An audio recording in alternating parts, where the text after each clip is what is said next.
Welcome back to another episode of Speaking Tongues. I'm here today with Gvantsa. Gvantsa is a master's student at the Technical University of Munich. Although she speaks several languages, her linguistic journey is particularly marked by a deep connection to Georgian, her native language, and Mingrelian, a language that she's been intimately familiar with through family. How are you doing today, Gvantsa? Hi, Elle. I'm doing great. How are you? I'm fantastic. I have to tell you, this is the first conversation that I'm having on the show about Georgian, and I'm pumped. I'm so excited, and I'm really looking forward to learning from you today.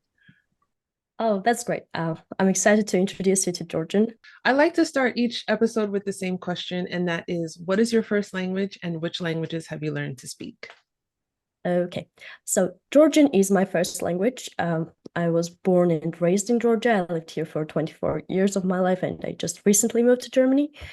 Uh, I also grew up around my mom and my grandma speaking Mingrelian, so that's I also a very familiar language to me. Unfortunately, I'm a passive. I know, like, I understand Mingrelian.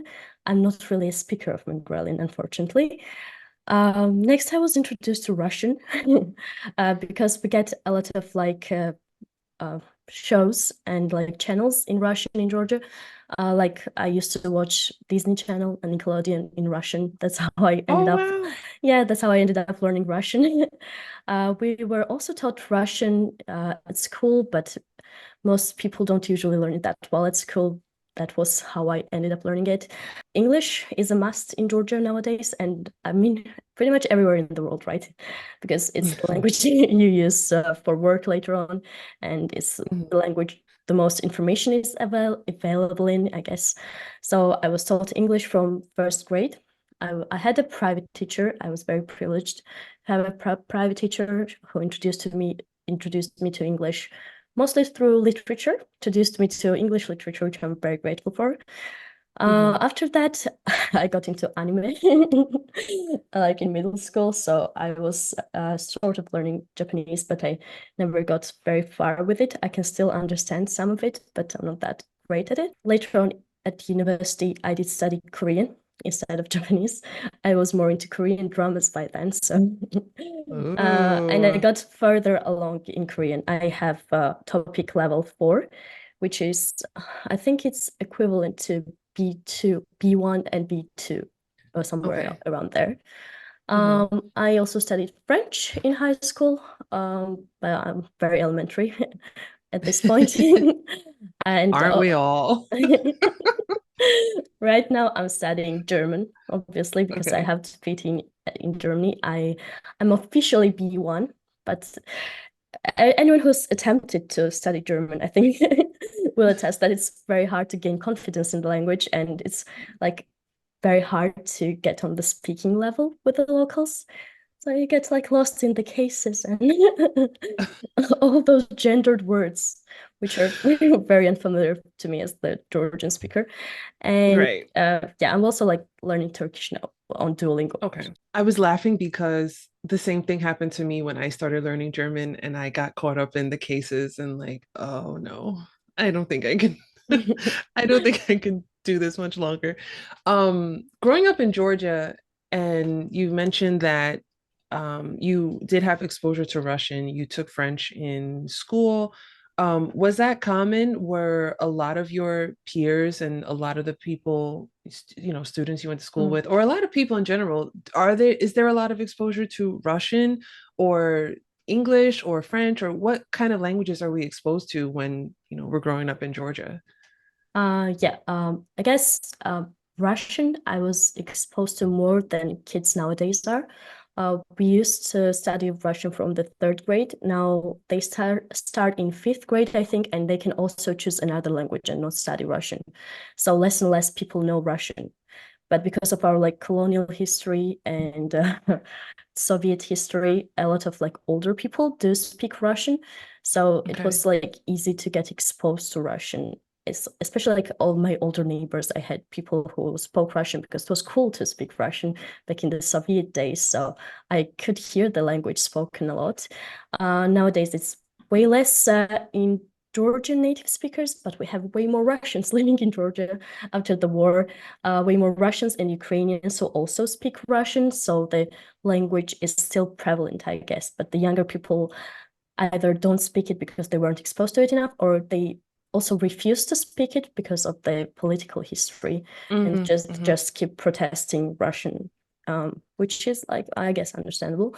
But I Yeah. mean, yeah, language itself, I do like a lot. The politics are unfortunate. Um, it's Right. awful what's happening like in Ukraine and what happened in Georgia in Yeah. 2008. We're effectively always at war with Russia, so not actively, but just yeah. Yeah. French is was more because I went to a private school and I Okay. got to choose a third language. It's not typical, I guess, at public schools, but in private schools you usually get to choose another European language. It's usually German, I think, is the most chosen one because it's easier to immigrate to Germany and there are more the like universities are free there, right? Mostly. Although my Hmm. university just introduced fees for international students, unfortunately. No way. uh, Oh, yeah, I snuck in boo. before that, but yeah, they've made it very expensive to get education there now. But yeah, it's easier to go to Germany and not pay for your fees, and there are lots of programs you can get sponsorships through to study in Germany. So I think German and French are like the most popular ones. People also Okay. study Turkish a lot, I guess. And I've like more and more people have been studying Mandarin Chinese. Okay. Yeah, just because like Wow. it's, I guess, a huge market, I guess. And also it's an interesting language. It's very different from anything we're exposed to here. So Oh, yeah, yeah. and yeah, some kids have been learning that. My university has my like the university I attended here in Georgia has a chair for Asian languages, and the most Mhm. chosen one is usually Mandarin Chinese. And Korean has been gaining traction because of pop culture, I guess, and Japanese also has its fans. We also Yeah. there are people studying Arabic and Turkish as well. So yeah, I haven't met any Georgians who don't speak like at least two languages and three or more typically. Wow. I'm always amazed because here in the States, I'm in New York City. I don't think I said that before, but All I'm right, in New York like City. good to know. I think that like when I just don't notice people like taking on all these languages that are out in the world, and I think it's just such a shame that people don't like expose themselves to languages as much here as they do in other parts of the world. And I think it's so cool that you have this opportunity, and people who are around you in school have these opportunities to you know to study different languages and study in different parts of the world. It's amazing. Yeah, I guess like being in New York is a dream here. So for people here, learning different languages is like gaining more opportunities, having more doors open to you. So it's like Mhm. I guess it makes sense for like people to like, oh, this is a starting point for something. I could make a career out of this, or it could aid Yeah. my career in some way. So Yeah. yeah, I guess that it does like contribute to the number of languages people pick up. That's true. Tell me about Georgian. Tell me, oh my gosh, I want to know so many things about Georgian, but um, can you talk about how the language is constructed, how we form sentences? Are there any languages that are similar to Georgian, or any other features of the language that you find interesting? Okay, I'd like to start from like the similarities to other languages because it's not similar to any other languages other than Kartvelian languages, which is the language family that Georgian belongs to. Um, uh, I can actually like, kind of tell you about the Kartvelian languages because it also like relates to Mingrelian. So there are a couple of theories of how Georgian formed and how the Kartvelian languages formed. We don't know the actual origin of the language, but we know like sort of can think of how they formed like separately from each other. There was a Proto-Kartvelian language, which is like referred to as thousands of years ago, so very hard to trace. From that formed Georgian, Svan language. That's the language from which my name comes from. Gvantsa is a Svannic word. And there is also Zanuri, which includes Mingrelian and Lazuri. And they're not really related to any other languages in the region or anywhere else in the world. There are similarities to, for example, Turkish. I've been finding similarities to Turkish, but it's Oh, not like we're not closely related. We belong to different language families. And there are some similarities that I guess are don't like, there is no correlation, no real correlation, but there are similarities. There are words we both, like Turkish and Georgian, both borrowed from Persian, for example. So those are right. similar, and there are some suffixes that sound similar, like make sense in the same way, but still not the same. So like Georgian is quite unique in that way. It also has its own alphabet with 33 letters, and that's like my favorite feature of Georgian is that it's read in the exact same way that it's written. Whatever is written is always read in the same way. It never changes, no transformations. No uh, hit, no silent no letters, no silent hidden. letters, no Oh, like in no surprise French words like in English. what a dream. Yeah, so that's like the my favorite part about we have three scripts actually, but one is the only one is used really. The other two are used by the church, I guess, in Okay. iconography and other stuff. I don't know what church actually does, so how they use it, but it's said that the church uses them. They fell Okay. out of favor centuries ago. Okay. So yeah, the it's usually the sentences are formed in like subject, verb. Again, I'm not really sure like about the grammar, but it's nothing Mhm. really fancy. Like it's so I would say me duar scholarship. Like I would be subject, verb, and something else like adverb. But Okay. this can change. Like you can rearrange the sequence of the words, and the sentence will still make sense. So it's very hard to say what's the actual like correct construction of a sentence. It usually makes sense even if you rearrange the words. Not like in German, you have like the positions. The verb is supposed to be always in this position. Right. It's not rigid like that. It can change. It's malleable. We have 7 cases, which is what usually is the hard part for foreigners. So for nouns, there are 7 cases, and it's probably harder for people to wrap your head around that. But again, as a native speaker, you never think about those things, right? You just go along with it. You're just Right. used to it. Even though I did study grammar in high school and throughout school, sorry to my teachers, I don't really remember all of the details. One interesting thing is we don't have any gendered like words or any gendered uh, pronouns. Hmm. Everything is gender neutral, but we do have, it matters in Georgian if the subject is alive or not. That's Oh, a thing that I was thinking about today. For example, the verb to have will change depending on if you have something that's alive or something that's like just a thing, an object that doesn't breathe. okay. For example, you can say, I have a cat, memqavskata. You can't say memakuskata, which would be I can say I have a mug, memakus chika, but you can't say memqavschika. So that's a quirk of Georgian language I noticed that I haven't noticed in other languages like that much. Yeah. Oh.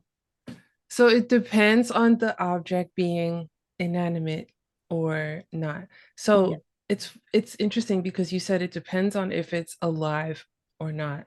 And my first thought was alive versus Oh, dead? that. Oh, yeah. Sorry about that. No, no, no, no, no. But now I'm curious, like, does Yeah. that change too? Like if you're Um, talking about something historical, like somebody who died a long time ago, yes. can you have to change it when you talk about that as well? No, you would just have to speak in the past tense if somebody Okay. passed away. I Okay. guess that's it. But no, it's about inanimate and animate objects. Also, although in case of a car, it's an inanimate object, but you have to say mem rausman kana. You're treating it Hmm, as if it's alive for some reason. interesting. Something that moves, I guess. I guess the car moves. So Um, is it just like an automobile or is that a train? Is it a plane? Is it a bicycle? Like, so you do can say, things yeah, for the bicycle as well, it would say mem raus velocipede. Oh man, that's interesting. And Uh, yeah, that's an interesting quirk of the language. Also, there are like yeah. a lot of like prefixes and suffixes that make like words that don't like one word can make a whole sentence, I guess. With one word, you Okay. can like relay a lot of information. I tell this to everyone, and I think foreigners are familiar with this, but there's this word shemomechama, which foreigners usually like in Georgian. It just means I accidentally ate something. Just with one word, you can say that, and I guess we needed that one. And you can say it about anything. Like you can say shemomestsaula. I accidentally learned something. Actually, when somebody asks me how I learned like Korean, for example, I say shemomestsaula in Georgian because I didn't mean to study it at first, but I ended up like watching TV shows and I picked up the language, I guess. So I just say shemomestsaula, which is like a feature I often miss in different languages. Yeah. So that suffix, adding those suffixes only happen when you do something that's not intentional. Shemo, in this case, the prefix that makes it like unintentional, yeah, you add it in the case where when the thing you did was unintentional and it just happened, it somehow happened Right. magically. Yeah.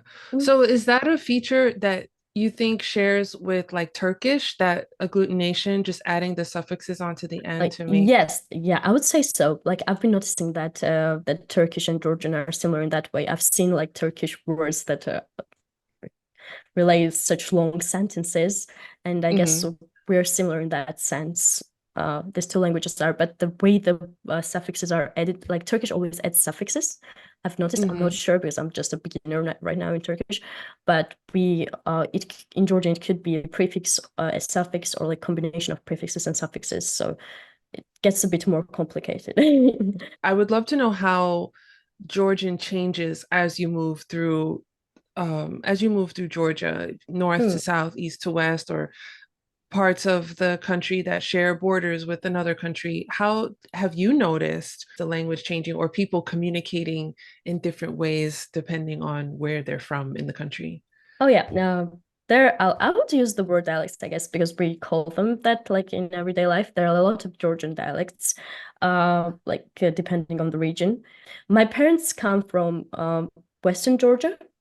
My mom comes from Samegrelo, where the Mingrelian language is like the most common, and there's also, I guess, a dialect of Georgian spoken there. My father comes from Imereti, which also has a dialect version of Georgian spoken. So we say like Imeruli. We could kind of call it in the same way we would form a name for a language. So Mhm. Imeruli kilo, Imeruli dialekti. Those are like kilo dialect are the words for dialect. And to me, it sounds really cute. I don't know how to explain it, but yeah, that's how my grandma from my dad's side used to speak, and the way people there speak. And I have friends from there who like use words from Imeruli Kilo sometimes. For example, uh, to say I came to the room or like came. You would say movedi in Georgian.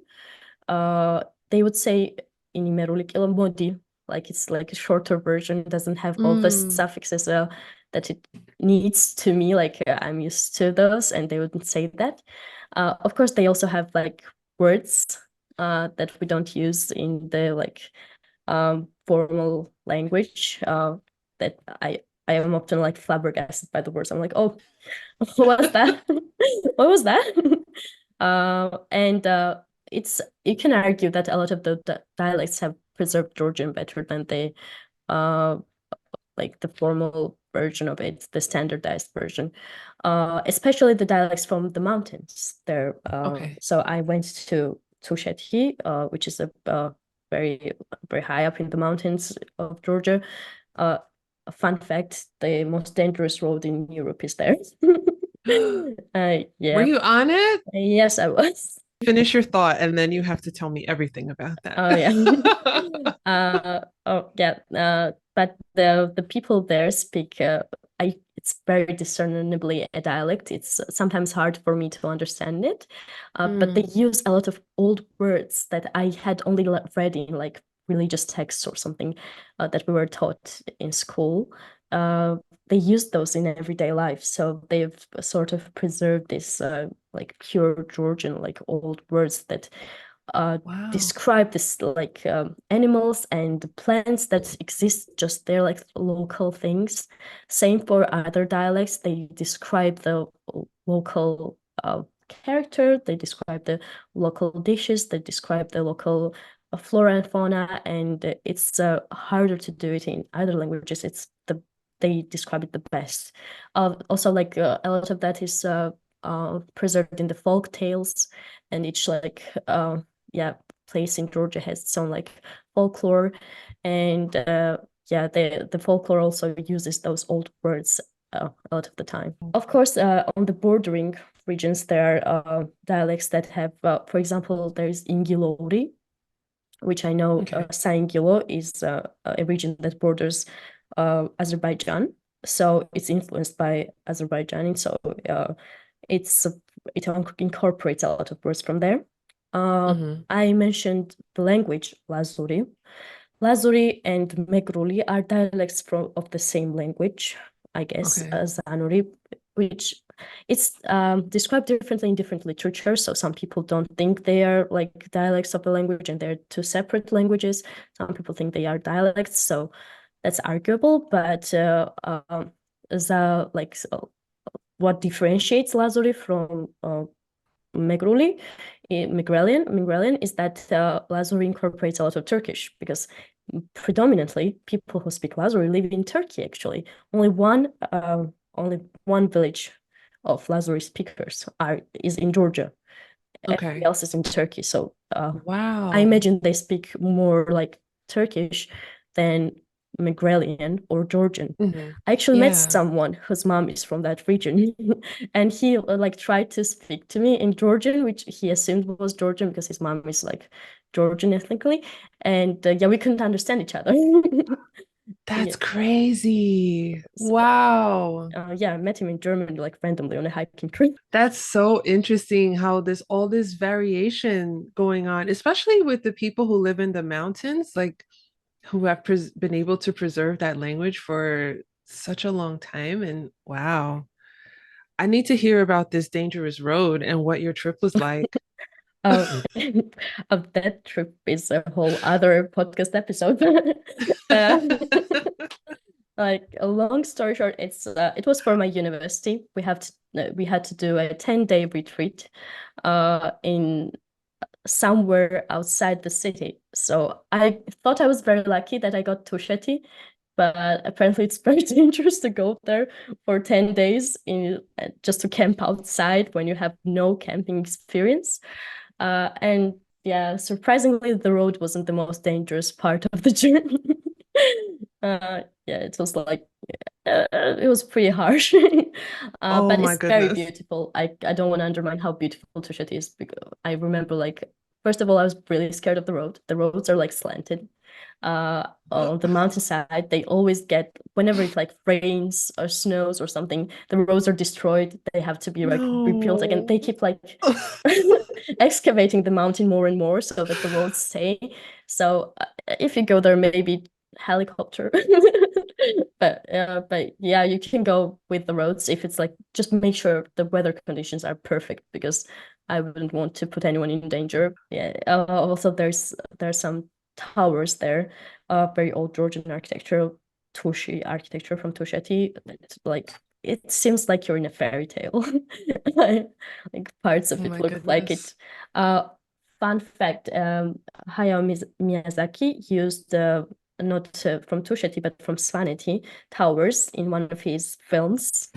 Mhm. Yeah, so like yeah, if you're films of like you're a fan of Ghibli movies, you might feel like, oh, this feels like a Ghibli movie, especially with the green and the mountains and the clouds Right. and stuff. But yeah, just go well Wow. prepared with a local guide. Yeah. Well, you must be glad that you did it and you came back and now you don't have to do it again Uh, because I will probably go back, but just with better like preparation, and I'll yeah. stay in a house. If you enjoy this episode of Speaking Tongues, don't forget to subscribe, rate, and review the Speaking Tongues podcast on Apple Podcasts, and like and subscribe on Spotify and YouTube so that other language lovers like ourselves can find the show. If you've been a longtime listener of the show or even a recent listener, you can now pledge ongoing support for the show on buymeacoffee.com or on patreon.com. Mingrelian, I want to know about that. I want to know. You said that you're passive. You understand Mingrelian, but you don't speak it. Oh yeah. Um, and it's your mom, your mom's family that speaks it. Where do we see the similarities and differences with Mingrelian and Georgian? And how do people use the language compared Oh, to speaking Georgian? okay. So Mingrelian is predominantly used in the families, just to communicate with your family, and in Samegrelo, the region. Everyone there speaks Mingrelian, so in everyday life, everybody uses Mingrelian. But when they go to school, when they like go to work, they use Georgian.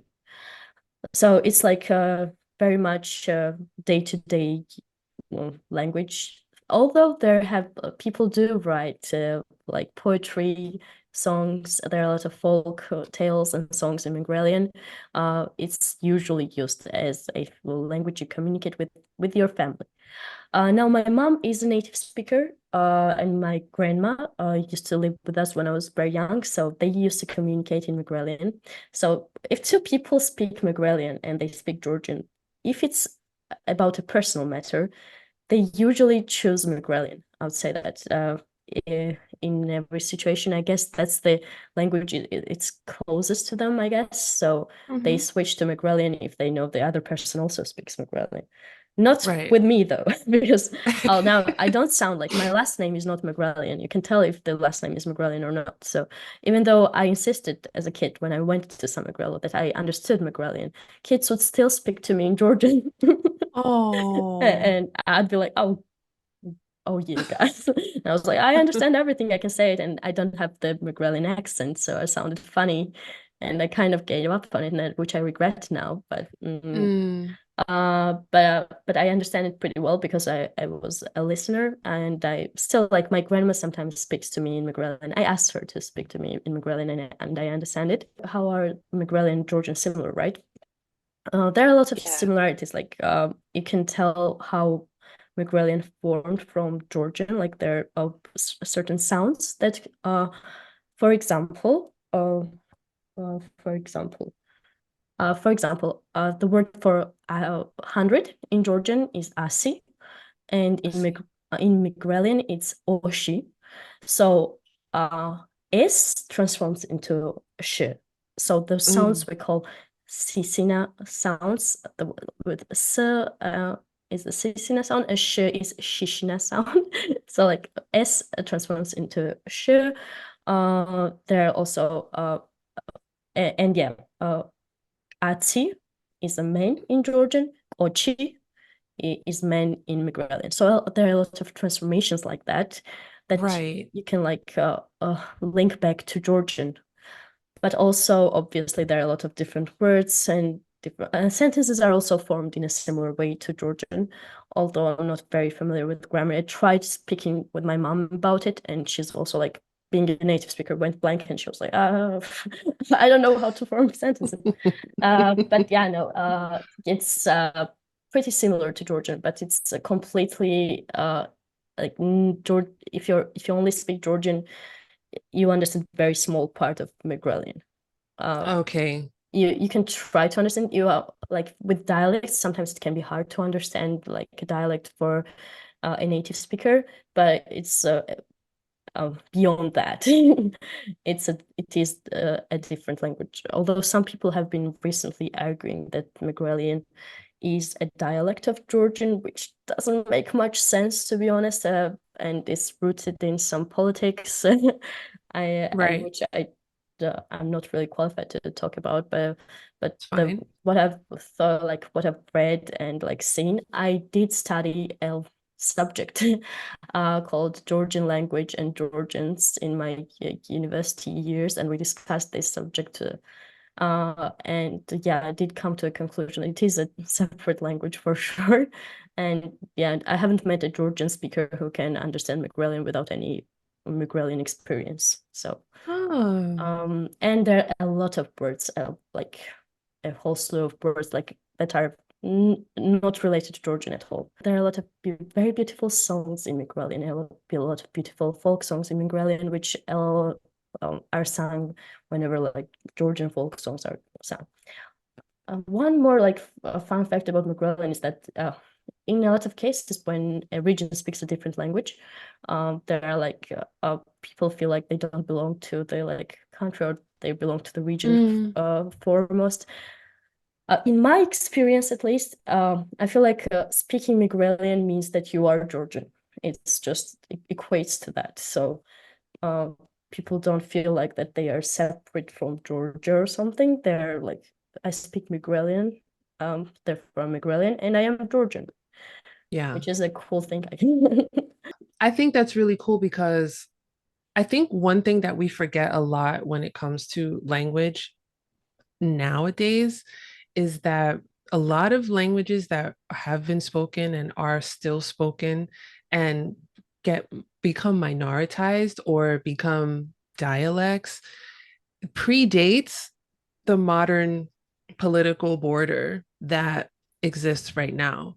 So it's interesting for me to hear you say that, like if you speak Mingrelian, you are Mingrelian, you are Georgian, because how long have people been speaking this language? Probably before we even called it Georgia.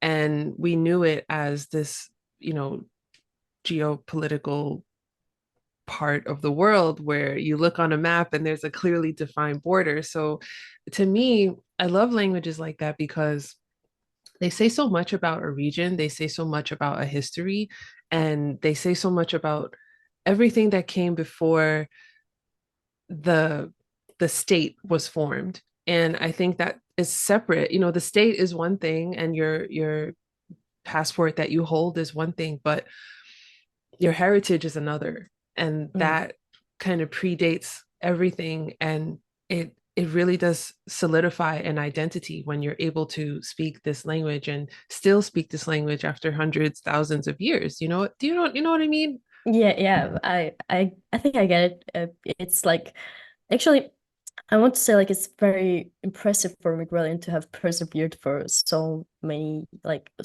for so long, for centuries and centuries and thousands of years, even though like it's not a written language. It wasn't preserved, like it was solely spoken. It has been like written down, but it didn't have any standardized alphabet. People like wrote down whatever they thought like in different scripts, and it's like it's surprising but also like very cool that Mingrelian like managed to survive like this. And yeah, of course, there's this Mingrelian identity itself, and it has been incorporated into the Georgian identity. Mingrelians, like people themselves, are very warm people and very welcoming, and they take pride in being Mingrelian. And to them, it means that like that they're warm, they're welcoming. I think that also is the same for Georgians, like in general, but I've felt that like motherly warmth, I guess, from that region of people being like very welcoming of foreigners and like people from other regions and being amazing hosts. And Amazing cooks, by the way. Mingrelian. Some Mingrel also has like a kind of distinct cuisine from other like regions. Some of the dishes are like they have more spicy food, for example. Yeah, and like they also take pride in that, like that. Oh, we can hold our spice. That sounds like my kind of region. I love spice. Oh yeah, you would love some Mingrel in that case. Like they'll be like I remember growing up, my grandma used to make dinners for us, and my mom would always be like, "Oh, don't make it too spicy for the kids." And, but she was like, "Oh, they can handle this." So now we grew up handling spice, I guess. I love it. That's the way to go because as you get older, you build up a tolerance more to spicier food. So now Yeah. you can handle spice from any part of the world, I bet. Oh yeah, I like Korean spice is different. Like I Yeah. have to say, it's like its own. It's in its own league, like a different type. But I do enjoy it. So I'm Yeah. glad I can enjoy Korean spice through this training my grandma put me through. So you mentioned that Mingrelian, it wasn't written, there's no alphabet, but you did talk about folk tales and you did talk about folk songs. And are we still hearing these songs? Are they still being used and spoken about? Mhm. Well, unfortunately, I'm sure a lot of it has been lost. I think in the 20th century, there started like a lot of people tried to preserve these folk songs and folk tales through recording them. And so we have a lot of those old recordings, and most of it is just passed down in families. Mm. And that has also being recorded nowadays by like enthusiasts, linguists, and like very niche communities are trying to record it. There are some that Mm. are like more popular. For example, the lullabies are like from like Oh, different regions, so they're passed down more readily, and like a lot of people know them. And there are a lot of versions, obviously, because it's all spoken, not written. But we have a lot of those folk tales, folk like narratives. Weird. Actually, I remember in school being taught some of the uh, poems, like folk poems, and without any particular author, and like sayings that were wow. like yeah, wise words by who knows who. Just it just has been passed down. So we have those, but yeah, unfortunately, I'm sure a lot of it has been lost. Yeah. There's a great tradition of folk dance in Georgia, and it's the Georgian folk dance is very complicated. It's usually like compared to ballet because it's so like hard, and the men like go on their tippy Really? tiptoes without the support at all, like with like very soft shoes, and it's pretty hard to perform, but that is like something that has been preserved nowadays. A lot of it is like I mean, a lot of different studios do it in their own way. Now they put the modern twist on it, but there are also a couple of studios that are solely focused on like preserving the tradition. So we have the Mm. Georgian traditional dance is very well preserved. There are some songs that are very well preserved. Oh, also the polyphonic singing, like in church choirs, Yes. those are well better preserved. They're usually written down. If you're gonna do like one thing after this, maybe look up Georgian polyphonic singing. It's very cool. It's usually in those like choirs and polyphonic songs, especially from like centuries ago. The different voices move in a similar way, and there's usually like one melody that goes off on its own. In, in Georgian polyphonic songs, a lot of times there are several melodies going at the same time. It Mm. somehow ends up working, which well, it's which is like hard to like wrap your head around. Maybe if you're like better versed in music theory, then maybe you can like understand it Mm. better. But yeah, it's pretty cool when you hear it for the first time. Maybe Georgian dance and Yeah. song, I think I would suggest it. Oh, and maybe food. Food, no, not maybe food, definitely food, but we can get I to that later. definitely, I definitely want to talk about food because I've never heard a bad thing about food in Georgia and I want to know more. But Mm. I want to ask you just another question about Mingrelian. Is Mingrelian considered endangered at this point? Yes, it is considered endangered, unfortunately. Uh, well, because it's the language that's spoken at home, and Mm, especially if you live in the region. One bad thing about Georgia is that there are not a lot of opportunities in like outer regions, not a lot of opportunities in like villages. You cannot really like prosper professionally there. So young people tend to move to the capital city, Tbilisi, and that's where the language is usually lost. Because when the parents move here, they are like focused on the children being integrated, and mm, they don't want to like influence their so I think actually I can speak from my own experience. I wasn't taught Mingrelian, like my mom didn't teach me Mingrelian because like they didn't want to damage my Georgian, I guess, or something like that. I was like they're thinking they wanted me to speak proper Georgian, so Mingrelian would make my Georgian sound not like the standard Georgian. And they wanted me to focus on that. And my mom was like, "You picked it up anyways," so she didn't teach my siblings either. But even though I can understand it, they don't even understand it. So, and I have mm, cousins who have parents who are both Mingrelian speakers, like both of their parents are Mingrelian speakers, and they speak in Mingrelian to each other.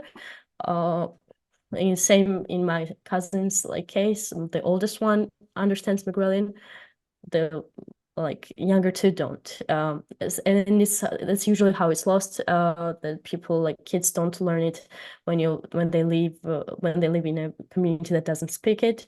So yeah, a lot of it. But fortunately, like the region still keeps going. Like kids there do speak Mingrelian. Everyone does. Even if you like move there. My mom was telling that to me like the other day. She was like, it doesn't matter who you are. If you move to some Mingrel, you end up speaking Mingrelian, like you need it.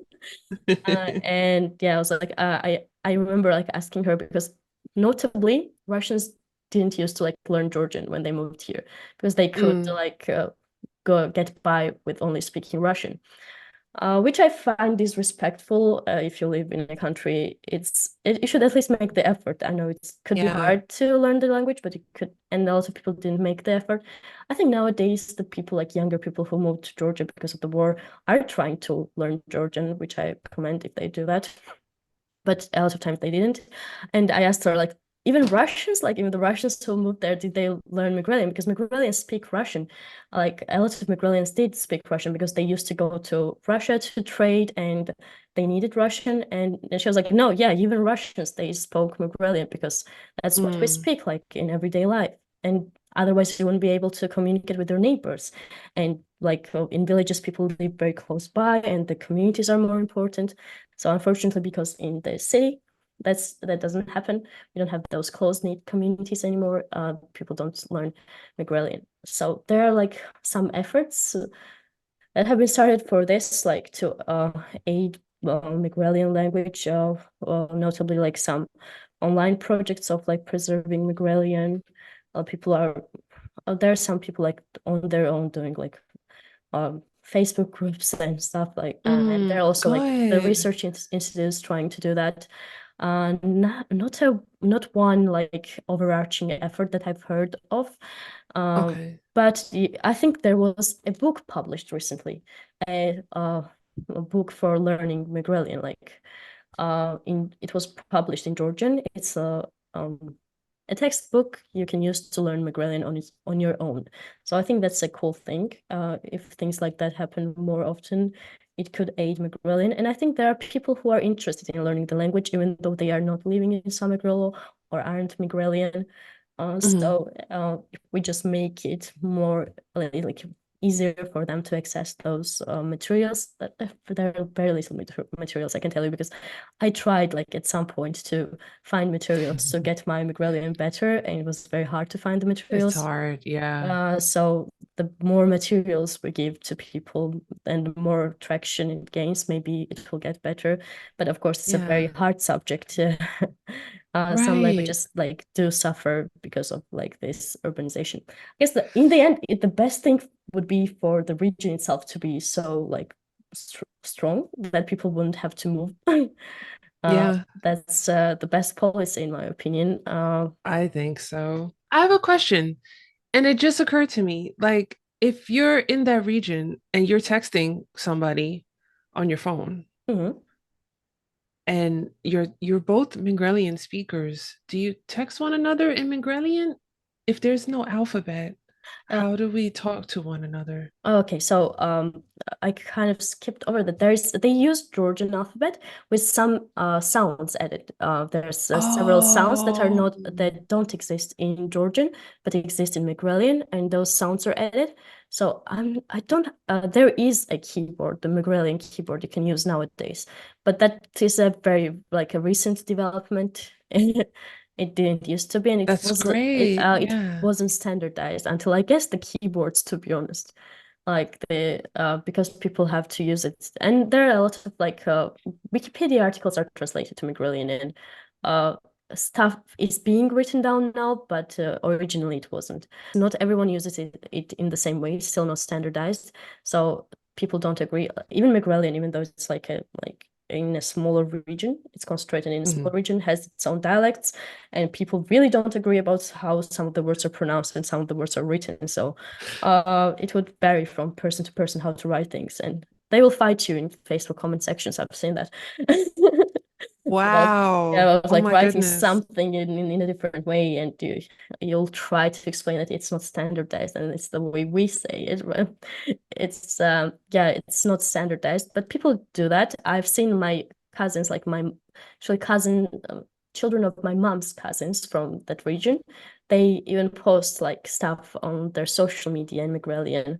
They do like Mhm. small posts or like dedications and stuff Yeah. in Mingrelian. So they do interact with each other in Mingrelian, which is cool.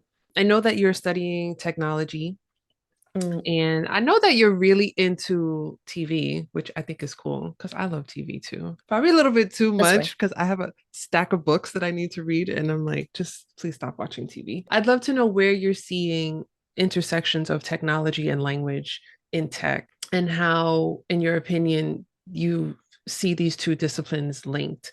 Are Mhm. there things that you see that are effective, or things that you think that could be done differently, or anything interesting that you're noticing out there when it comes to technology and language? I'd like to preface this by saying that I'm studying management and technology. That's my like subject, and I'm doing a minor in computer engineering. So I'm not the tech whiz, but I am like interested in that area. So how the languages and technology are linked? I think the like for me, even like personally, the language and technology has been like linked very closely. Has been like so. I to be honest, like learning I couldn't have learned any of the languages I know other than maybe Georgian and Mingrelian if it weren't for some sort of technology, like you mentioned TV, and I did learn Russian through TV. English was mostly like through well literature, but also like I got an iPad. If I hadn't gotten an iPad, it was very hard for me to find English books. And with iPad, I had like at least the public domain books were so readily available. That blew my mind, to be honest. I remember that when I got an iPad, I could read all those books, like carry it with me. uh, but yeah, like in that sense, technology and languages are very closely linked. In my brother's case, for example, he's more of a gamer, and I'm pretty sure he ended up learning English through talking to people in Mm, while playing the online games. And hmm. like nowadays, I think the biggest thing that's like happening and blowing up is the AI, right? Everyone is talking about AI. Even at my university, we have all of these subjects about AI. And some people argue that it's like with ChatGPT. For example, ChatGPT writes perfect German letters. Uh, I was searching for an apartment in Munich, and whoever has searched for an apartment in Munich will say that I've been to hell and back. It was very hard to find one. And I did rely on ChatGPT to write more professional sounding letters, like for the applications. And people kept Mm. complimenting me on how well I wrote and how like how engaged I was and how interested I was in their apartments. You can prompt these like generative AI models to write things in an emotional way and in a Oh my gosh. way that a native speaker would write it. Mhm. And I think that's cool, but it doesn't replace knowing the language. It has its own use. Like for me, like writing those apartment messages was very tedious, and Oh ChatGPT yeah. helped a lot. But on the other hand, had I tried to write them on my own, maybe my German would have gotten better sooner. And it's also like you one thing is like understanding the translation of something. So you can always use those technologies to like translate something and understand it. And the other thing is experiencing something in a language. So I think it's best if we look into, as like product developers and product managers, if we look into using AI as a learning tool for people to be able to learn different languages. And I think it has a lot of potential in that area. Uh, Hmm. Even generative AI, as is without any add-ons, is a very good teacher. It can explain rules to you. It can give you examples. It can give you exercises. It can give you materials. It can generate materials right away. It can generate like short stories for you to only around the words you know, or only around these words you want to learn, or only around these Right. concepts you want to learn. It's very useful for that, and I see a lot of use of generative AI in that sense. But yeah, I wouldn't encourage. You can use it any way you would want to. It's a technology. It's something you want to use. But yeah, I would like I'll tell everyone like if I'm talking to a child, for example, I would tell them like, and if they're like, oh, I don't need to learn French now because I can always use a translation or something. Google will do bots with translate or automatic translation. Okay, you will be able to understand what the French guy was telling you, like in a sense, but you won't get the nuance. You won't understand it. You won't understand the art, the songs. You won't understand the nuances of like poems. Like translated poems are also like beautiful in different sense, but it's not Right. relaying everything the original intended.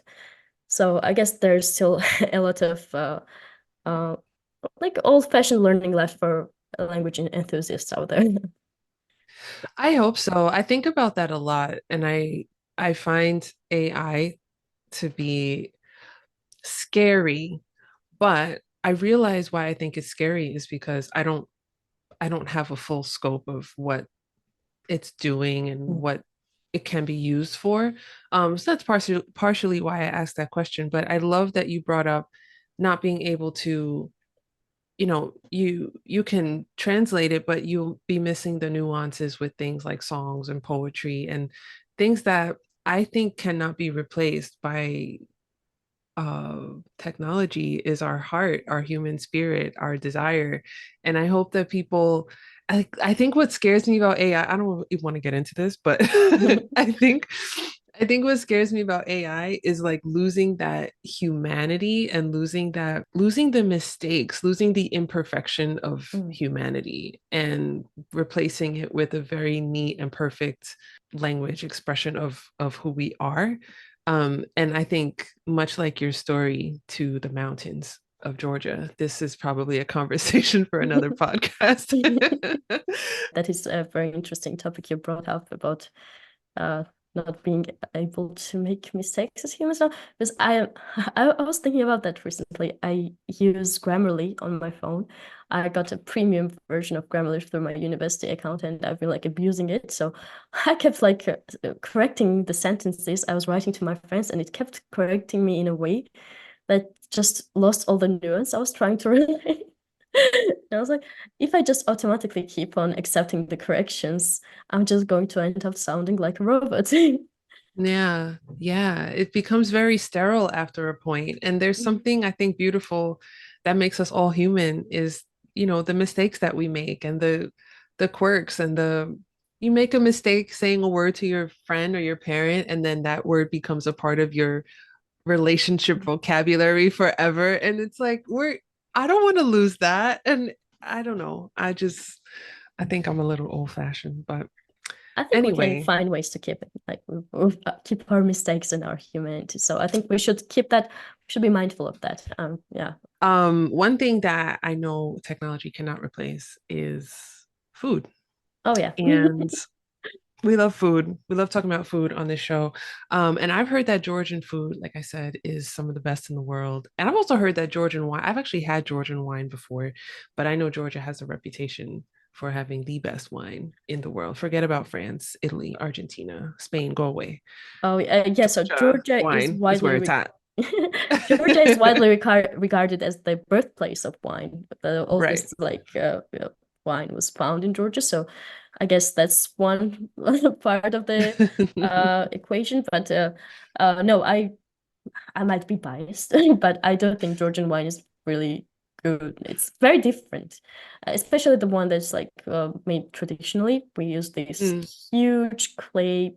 I don't want to call them pots. That doesn't translate what they are. It's a kvevri is the name. They are shaped in a very particular way. They're usually like buried underground, and yeah. that's where we keep our wine. That's how we make wine, and it gives it a different flavor. There is a very cool text about this, written by a very important figure in Georgian history, who, like, in the it was the beginning of 19th century. So he was writing about. He wrote this essay about Georgians, like, blindly accepting whatever the French and the Russians suggested was correct. So around the time Georgia got exposed to outside world a lot through the colonization. So through Russia, a lot of like French wine experts came to Georgia and they were like, "Oh, this is not the correct way to make wine." And people were like, "Oh, they must know better because they're French." And I guess there was this complex of Georgians thinking like they're more refined, they're more like civilized, and that's like what colonizers do to you a lot of the times. Yeah, they make you believe that they are more civilized. They're bringing this civilization to you. They're making you better. So he wrote this essay about like, what are you going to do next? Are you going to say that we make wine in the wrong way? We've been making wine all this time, probably longer than the French. So why Right. would you believe that that is the correct way? I think that text is something that ended up preserving Georgian wine. Maybe we also make it in more like modern ways. I guess there are different containers that are better for certain types of grape and preserve it better. Of course, some like semi-sweet wines, for example, have to be kept at a certain temperature. By the way, we call red wine black wine in Georgia. In Georgian, Oh, yeah, I guess we just differentiate it being light and dark. So call it right. white wine and red, well, not red wine, but black. But yeah, Georgian wine I would definitely recommend. Georgians are notorious for drinking a lot of wine. You can go like grape picking in fall. It's another amazing like Georgian experience. So you can like see how they make wine. By the way, my last name comes from, I don't know if it comes from that, but it happens to have included the word for one of the names of one of the grapes, tsitska. And tsitska is usually used to make a sparkling wine. So my family used to make a lot of wine from tsitska, and sometimes we also made the sparkling wine. So yeah, I'm like very, I grew up with wine. I actually grew up drinking wine. It's very common in Georgia for kids to taste wine when they're very young. I would be like, Right. oh, come on, like give it a taste. They don't Yeah. like let you like drink like the men that would at Supra, but they let you taste it for sure. Food is an amazing part of Georgian culture. I really love Georgian food. Obviously, I'm biased, but also I've noticed like everyone like from post-Soviet countries loves Georgian cuisine. So my friends like from other countries also like know hachapuri. For example, hachapuri is a very well-known Georgian dish. Yeah. I'm sure there is a cheese boat, is it called? There is one restaurant in New York that serves hachapuri, Yeah. and I it think it's called like cheese boat or yeah, something. cheese boat. There's a few. But then there's also we also have Georgian restaurants that serve, more traditional cuisine, but then there are places that are Mhm. just for the cheese boat? The cheese boat version is from a specific region in Georgia, Ajara. That region borders Turkey. Hence, I guess, the boat shape because it's next to the Black Sea. And that one, I do love that one. It has egg in the center usually, so you have to mix up the egg. But there are a lot of different versions of hachapuri. Like each region has its own version. My favorite, I would still say, is Imeruli hachapuri, or like from my father's region. It's the simplest one. It's just like dough on the outside, cheese on the inside, and it just melts perfectly. The cheese is very particular Georgian cheese, so it's very hard to recreate it abroad. That's why the moment I stepped foot on Georgian soil, I was like, "Give me hachap." So, and so it's very hard to recreate it because like you have to like do a combination of different cheeses, and we tried with like mozzarella and stuff, and but it's not the same, and you cannot Mm, import cheese to Germany. I've learned. mm. So Oh God. uh yeah, Is the khachapuri. cheese is it soft cheese? Is it hard cheese? Is it uh sharp? Is it oh yeah, it's like like what's so it's not soft, it's more like springy. It's okay? mostly mild for khachapuri. It's a mild cheese, but it melts in a like in a way that's like perfect for khachapuri. Like that Mm. doesn't, it's not just stringy.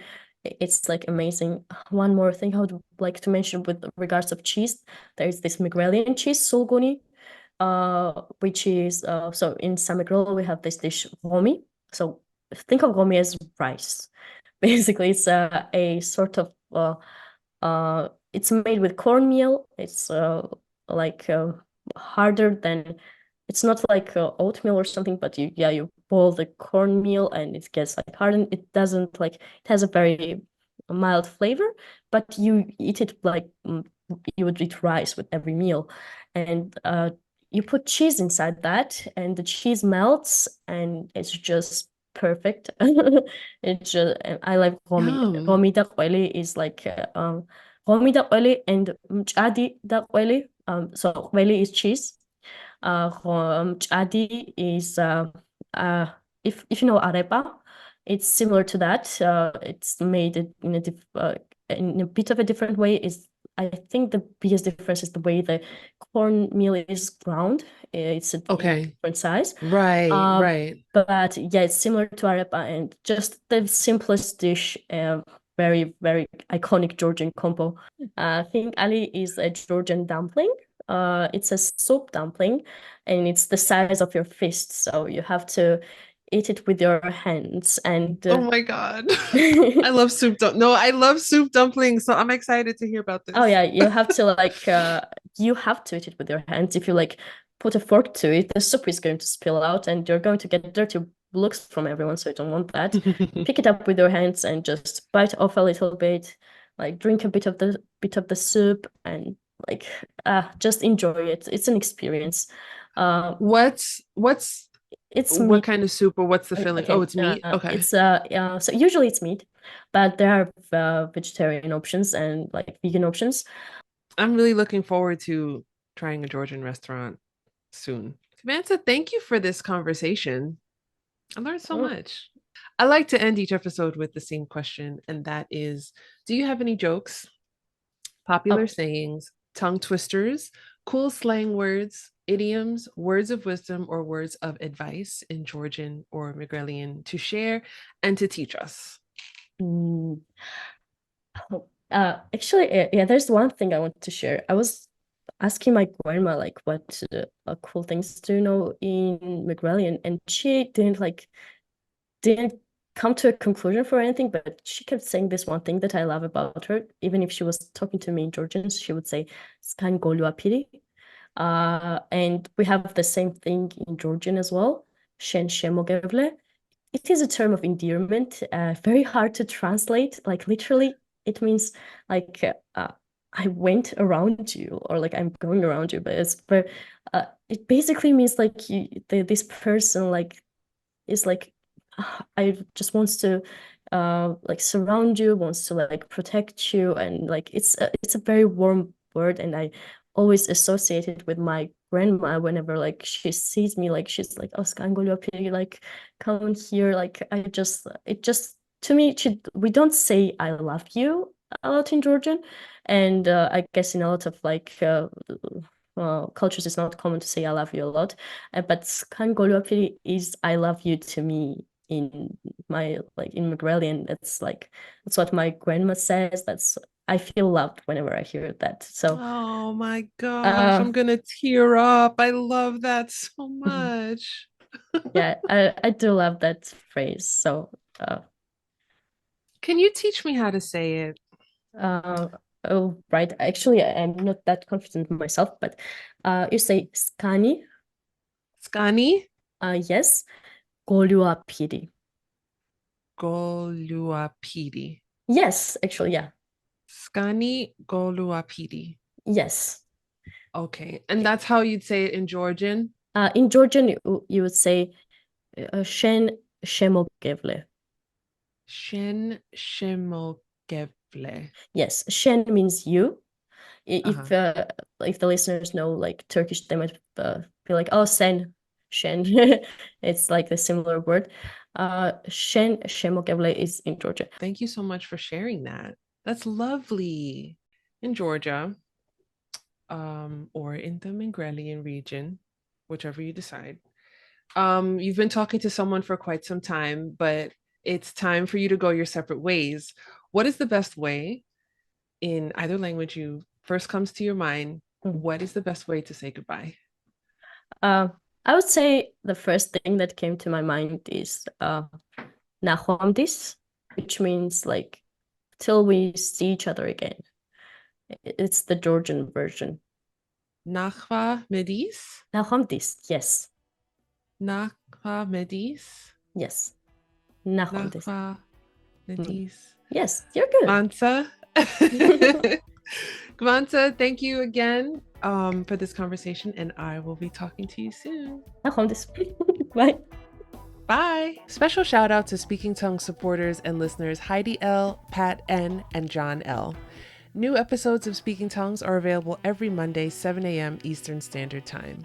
Don't forget to subscribe to our YouTube channel and to like and share episodes with other language lovers like ourselves.